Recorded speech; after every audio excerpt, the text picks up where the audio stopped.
మహారాజు తానే సమిధల్లె మారి నిలువెల్లా వెలిగెరా.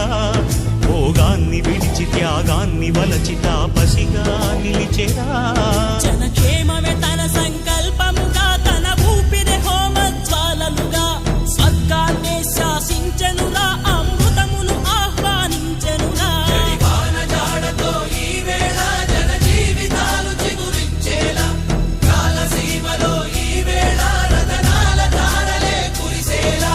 కల్లు కల్లు మని సిరిము వల్లే చినుకే చేరగా, జల్లు జల్లు మని పులకింతల్లు పుడమే పాడగా, హరివిల్లు ఎత్తి కరిమబ్బు వాన బాణాలే వేయని, నిలువెల్ల మంచు వడగళ్ళు తాకి కడగ